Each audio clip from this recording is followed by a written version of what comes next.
Did you know that Christ didn't die for our sins? Christ was crucified because he taught the truth about our nature. We, as a collective species on this planet, the entire universe, everything is part of one source energy. Call that God, call that Shambhala, call that the monad, call that whatever you want, but at the end of the day, it's referred to as this eternal potential source energy. Christ knew it, Buddha knew it, they all knew it. Many people today know it. Many people today intuit the truth. There are many, many people on this planet today who are light workers, whose entire reason for being born at the latter part of the 20th century is to help raise the vibrational frequency of the human consciousness. Everything is energy. Everything is vibrational frequency. Everything. What does this mean? In a nutshell, it means that time-space, Newtonian physics, is not fundamental. Consciousness and energy is fundamental. In the beginning, there was consciousness, an animating force. In order to self-actualize, it needed to wrap itself in matter. Any force of consciousness operates on a vibrational frequency. Anything operating on a specific vibrational frequency for long enough will hit critical mass. That will then spark magnetism, which then attracts matter. So what does this mean? It means that our thoughts, repeated enough times, literally create our material world around us. So in a nutshell, today, in brief, I would like to talk to you about two things that I have classified. One is the macroverse, and one is the microverse. The macroverse consists of four things: Dharma, which is the flow of the universe, harmony among all things; our soul plan, which is created by our spirit or our consciousness in its pure higher form before it's birthed into matter or the human body. There's free will that we give ourselves, which can be wonderful or a trap. And then there's karma, which is like a reset button. If you don't fulfill your soul plan that's set forth for you by your higher self, karma kicks in at your death, and you're reborn in another form to fulfill that soul plan. That's the overarching bit about the macroverse. You've got Dharma, you've got a soul plan which runs congruently with Dharma, it flows with it. The soul plan is something that's created as a blueprint for what your spirit intends to accomplish or experience when it's born this cycle around in the physical body. Free will is something that is created that allows you the ability to choose any decision you want. However, there's a strange thing that happens when you take an infinite source energy like your spirit and you fuse it together with a finite matter. That becomes a soul. So the spirit fused with the body becomes a soul, and there's a type of amnesia that occurs when you take an infinite space and you wedge it into a finite space. Free will can be a good thing or a cumbersome thing. Think of the soul plan as the trunk of a tree. Every decision you make with your free will that goes away from that soul plan is like another branch away from the trunk of the tree. If you don't fulfill that soul plan in this life, karma will kick in and you'll have to do it in another life or another life or another life. However, there is a tool we give ourselves that help us stay on the right path of the soul plan. That is intuition. Intuition syncs up with the synchronicities of the universe, which are created by your original genetic blueprint, which is attached to your soul plan. Follow your intuition, always follow your intuition, and you have a better chance of achieving what your soul plan has set for you than not. You will be released from the cyclical karmic spiral, which you will find yourself in again and again and again if you don't fulfill the soul plan. Now, there are some hijacking opportunities that you can do with the human consciousness. Things we've talked about in the past, your conscious mind, your subconscious mind. There are mental techniques like contemplation, visualization, and ultimately the goal of these contemplations and visualizations is a meditative state where your consciousness is not subject to the limitations of your material world. Essentially, your consciousness leaves your body. It's no longer tethered by the physical five senses: taste, touch, smelling, seeing, and hearing, which is the interface for your body with the world of energy in the material world. So once you've exited that body, you're in a meditative state. You are connecting back to source energy, which is the goal of our entire lives down here. I mean, there are varying adventures we go on, but ultimately we're looking to reconnect with source energy. We extract that source energy when we're born, even when we're conceived. Our parents are operating on specific vibrational frequencies that overlap, that then extract energy and vibrational frequencies from source energy, which is just this eternal pool of potential energy. Source energy is simple. It's what we do with our desired transmissions, our vibrational frequencies that make things complex. So how do we hijack this and how do we get out of this karmic loop that we set for ourselves? Well, we know that Dharma is the harmony of the universe. We have to stay with that. We have to fulfill our soul plan. We're given free will. So let's look at the microverse for a second. So you've got the conscious mind, which operates at like 5% capacity.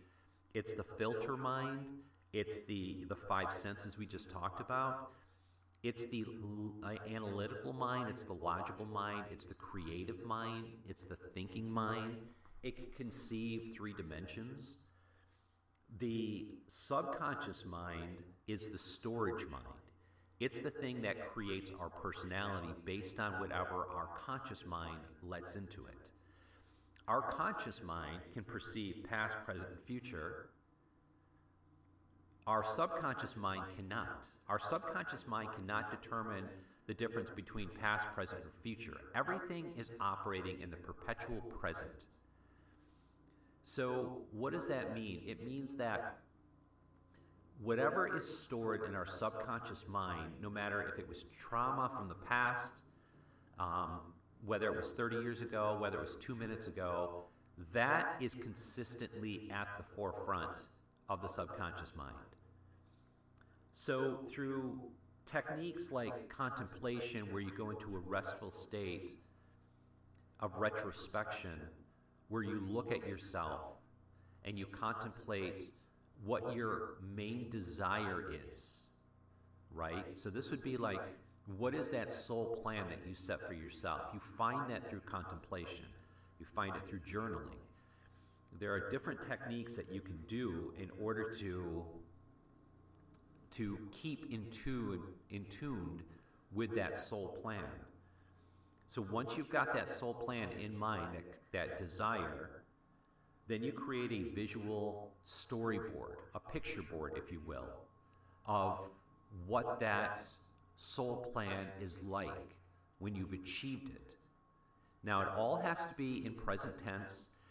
It all has to be very detailed. You don't have to explain how you're going to achieve it, just what the experience is through living it. Like, say you have a certain amount of income you want. What is your life like living that now?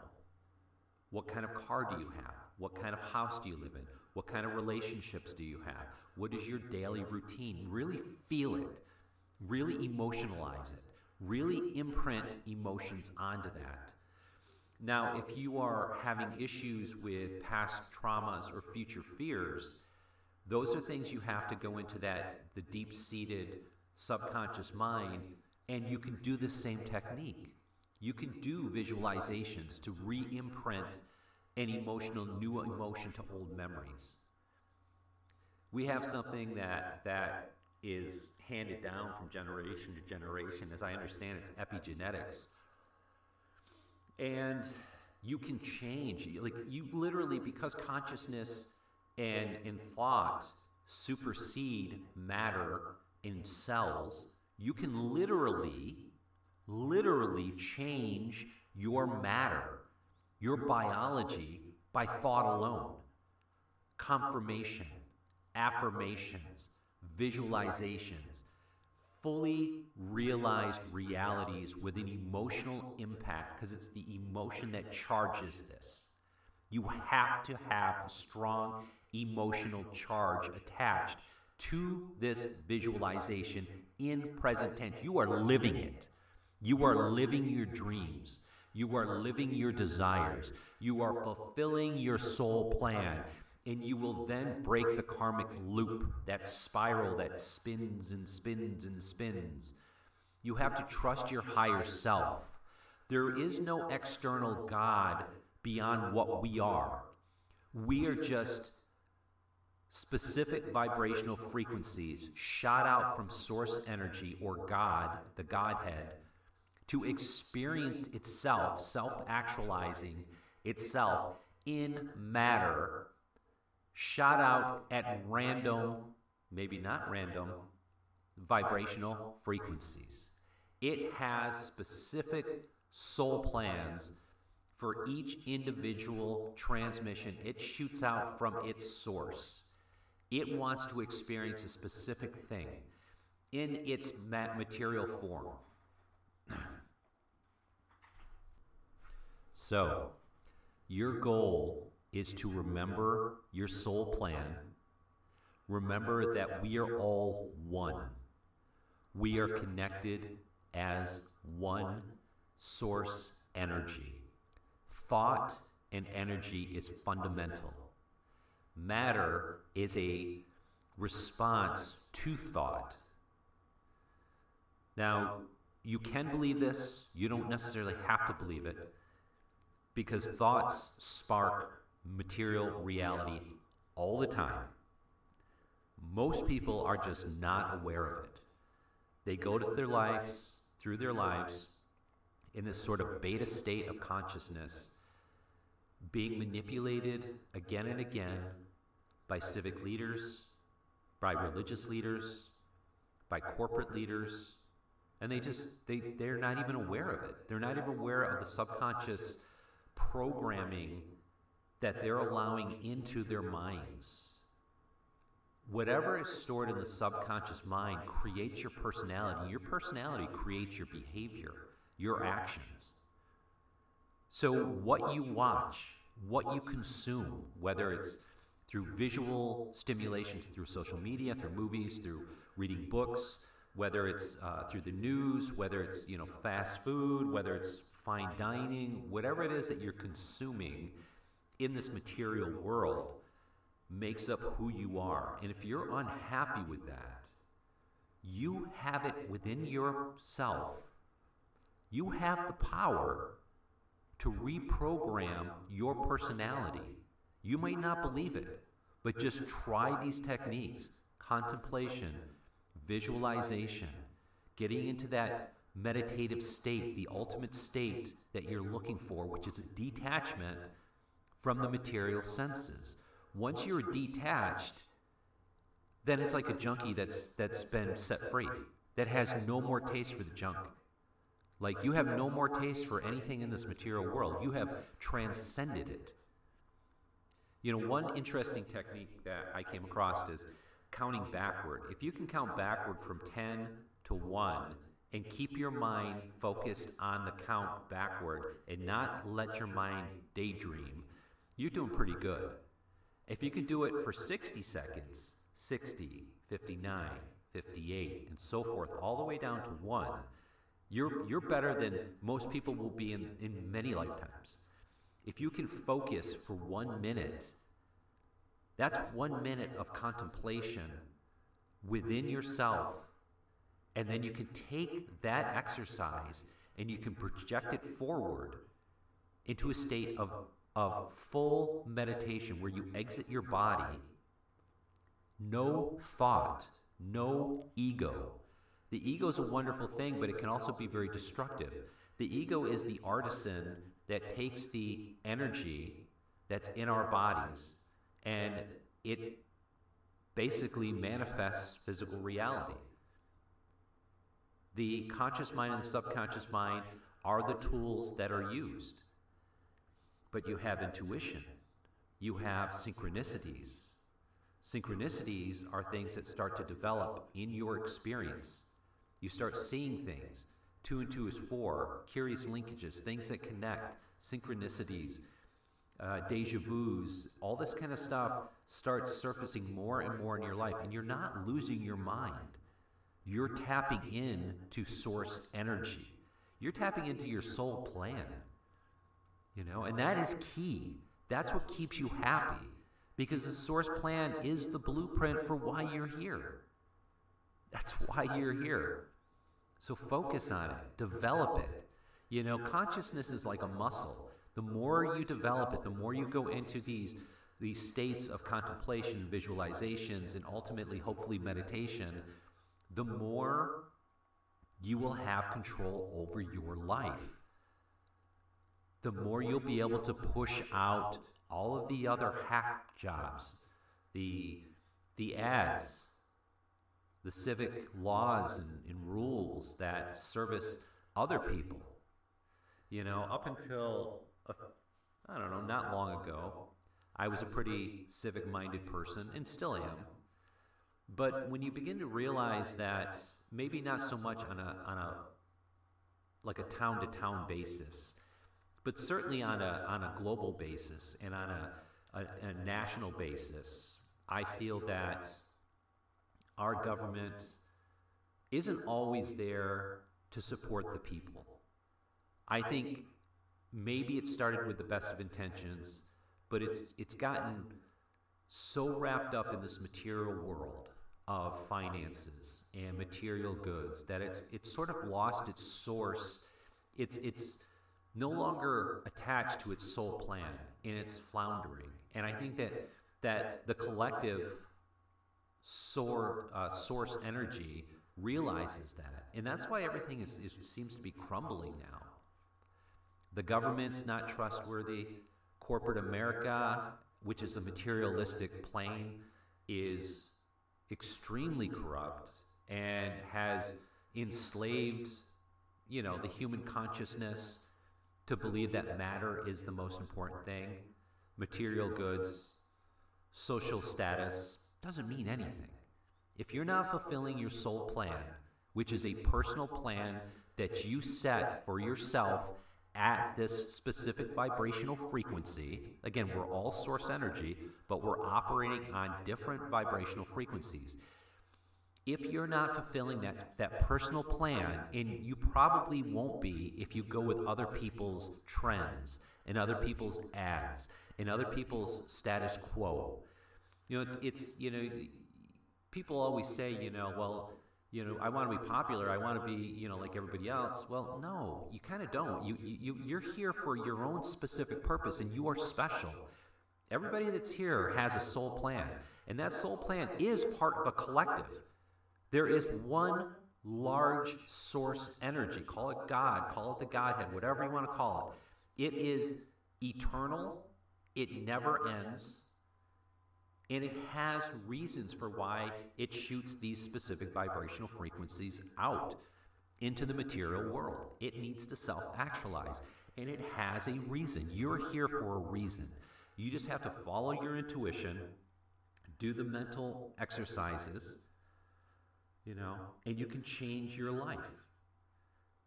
Be a light worker. Maybe you are a light worker. Maybe you want to get out there. Maybe you want to do a podcast. Maybe you want to do a video. Maybe you just want to make a change in your community. Maybe you want to do something at the local library. Whatever it is, do it. Don't sit on the sidelines. Be an active participant. Don't stick in the beta state of consciousness. Go to the alpha state. Be perpetually present. And that's another thing.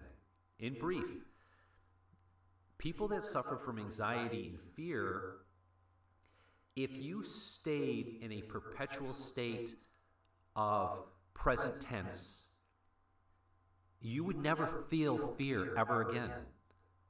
Because the minute you start feeling fear or anxiety, it's because of a past trauma or it's a future fear of what's to come.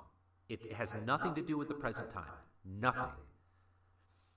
So, because even if somebody stuck a gun in your face, you might be afraid of the gun, but it's not even the gun, it's the result of the gun that's being stuck in your face. So that's a future fear, not in the present tense.